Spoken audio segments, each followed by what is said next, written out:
meu discurso será muito pequeno. Vocês percebem que tem poucas páginas. A democracia exige que a gente fale pouco. Não falei nem o nome da nossa prefeita de Contagem, porque não estava na minha nominata. Por isso que é difícil a gente... A democracia ela exige que a gente fale pouco e ouça muito. É muito melhor a gente ouvir do que a gente ficar pensando sozinho em fazer as coisas. E o dia de hoje, além de estarmos aniversariando 3 anos de mandato, do nosso 3º mandato, é um dia que muita gente nesse país pode comemorar. Primeiro, pela manutenção do Estado de Direito Democrático nesse país. Segundo, com aquilo que nós conseguimos conquistar e colocar em prática nesse país política de inclusão social, que teve a participação de todos vocês. Teve a participação do povo, teve a participação do Poder Executivo, a participação dos ministros, a participação dos dirigentes sindicais, a participação do Congresso, Câmara e Senado. Porque muitas vezes as pessoas veem uma disputa de ideias ou de teses entre Poder Executivo e Poder Legislativo, e muitas vezes a imprensa já cunha que há uma guerra entre o Senado, entre a Câmara e o Poder Executivo. O que nós provamos nesses 3 anos de mandato é que a democracia ela é a arte do impossível e ela é a arte da competência, da convivência democrática na diversidade. Acho que não tem um cientista político que imaginou que depois do resultado eleitoral de 2022, que a gente pudesse tomar posse e governar esse país e conseguir aprovar a quantidade de coisa que nós conseguimos aprovar num parlamento teoricamente totalmente adverso ao governo. A nossa bancada chegou ao Congresso com 69 ou 70 deputados. Se somar toda a esquerda, não chegamos a 130, 140. Ou seja, num Congresso de 513 deputados e 81 senadores, quando o meu partido só tem 9. E mesmo assim, nós conseguimos aprovar coisas que muitos governantes, que tiveram muitas vezes a maioria do Congresso Nacional, não conseguiu aprovar. Eu poderia começar dizendo para vocês os meus agradecimentos pelo fato da gente ter aprovado a PEC da transição. A PEC da transição é uma coisa que poderia entrar no Guinness Book, pela competência política e pela tolerância política de todos os envolvidos. Porque o dado concreto é que a PEC da tolerância fez com que, pela primeira vez na história da humanidade e da democracia, alguém começasse a governar antes de tomar posse. E foi isso que permitiu a PEC da transição, garantindo que nós pudéssemos ter o dinheiro para melhorar a quantidade de dinheiro para a saúde, para melhorar a quantidade de dinheiro para a educação e para pagar, inclusive, uma parte da dívida deixada pelo outro governo. E vocês perceberam que nós não ficamos falando mal do outro governo. Quem condenou a minha transição foi o Alckmin. E a transição apenas retratou com a fidelidade aquilo, porque quando a gente é eleito, a gente não é eleito para ficar falando mal do que estava. A gente é eleito para fazer as coisas que ele não soube fazer. E fazer com mais competência. E é isso que nós nos propusemos a fazer.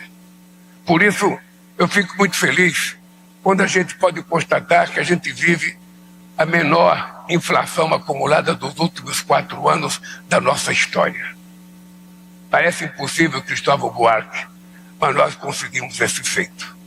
É a menor inflação acumulada em 4 anos desde o Plano Real.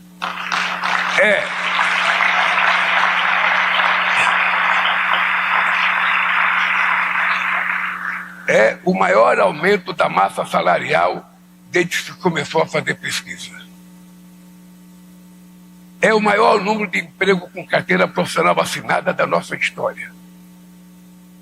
E é o menor desemprego da nossa história. Se eu for falar de cada ministério, e a gente vai ter que mostrar esse ano ao povo brasileiro, uma comparação, o que foi esses 3 anos com os 8 anos antes de nós, para que a gente possa fazer uma fotografia para cada pessoa saber o que aconteceu nesse país. Um fato inusitado desse ano é que todas as previsões pessimistas faladas no mês de janeiro, que as coisas não iam dar certo no Brasil, todas foram derrotadas. Todas as previsões foram derrotadas.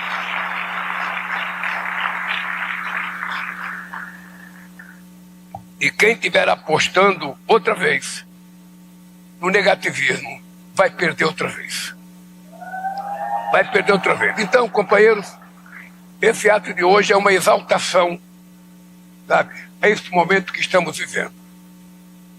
É esse momento de manutenção do Estado de Direito democrático, ao acompanhar o comportamento da Suprema Corte, que foi um comportamento magistral, em que não se submeteu aos caprichos de ninguém e que pode permitir que, quando você exerce a democracia, a gente pode ver as coisas acontecerem da forma mais previsível possível. Por isso, minhas queridas companheiras e companheiros, 8 de janeiro está marcado pela história como o dia da vitória da nossa democracia. Vitória sobre os que tentaram tomar o poder pela força, desprezando a vontade popular expressa nas urnas.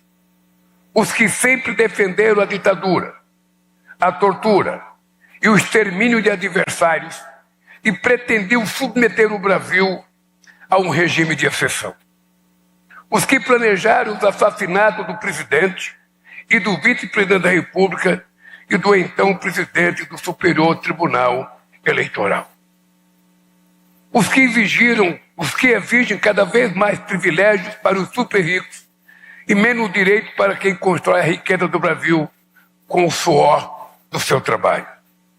Vitória sobre os que não hesitaram em desmantelar outra vez as políticas de inclusão social e devolver o Brasil ao mapa da fome.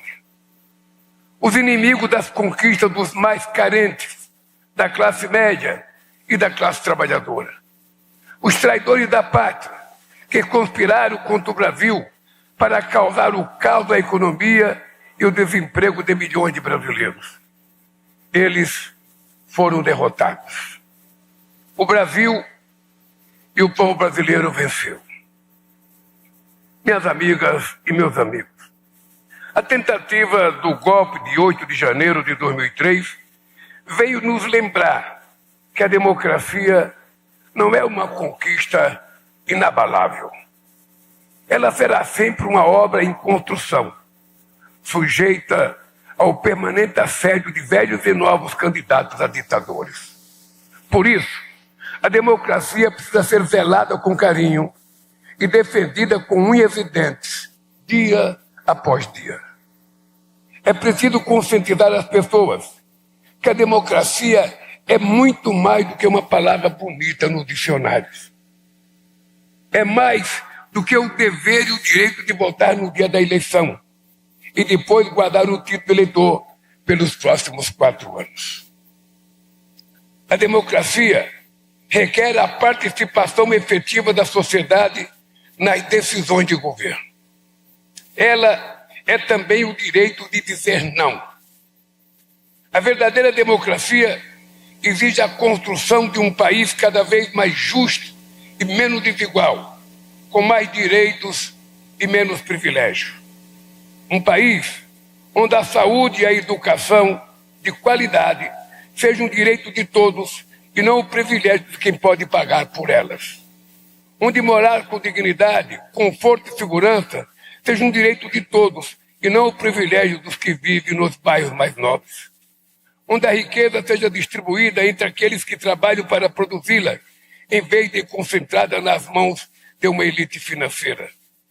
Foi esse país mais justo e menos desigual que os inimigos da democracia tentaram demolir dia 8 de janeiro. Minhas amigas e meus amigos, não faz muito tempo, as principais lideranças do golpe defendiam a ditadura. Eram favoráveis à tortura e zombavam dos que foram torturados. Chamavam os direitos humanos de esterco da bandidagem. Mas foi graças à firmeza das nossas instituições democráticas que tiveram a garantia de um julgamento justo e todos os seus direitos preservados. Talvez a prova mais contundente do vigor da democracia brasileira seja o julgamento dos golpistas pelo STF.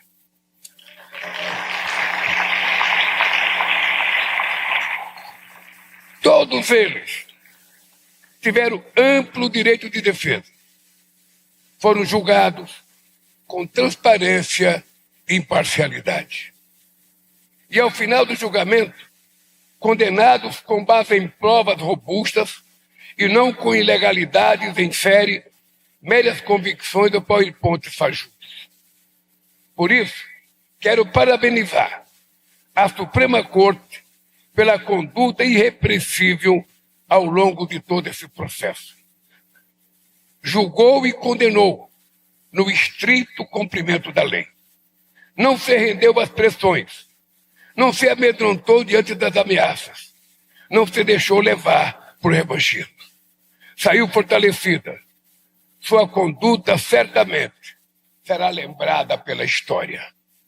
Minhas amigas, meus amigos, o poeta hispano-americano Jorge Santayana disse certa vez, abre aspas, aqueles que não conseguem lembrar o passado estão condenados a repeti-lo. Fecha aspas.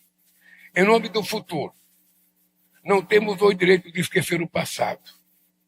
Por isso, nós não aceitamos nem ditadura civil, nem ditadura militar.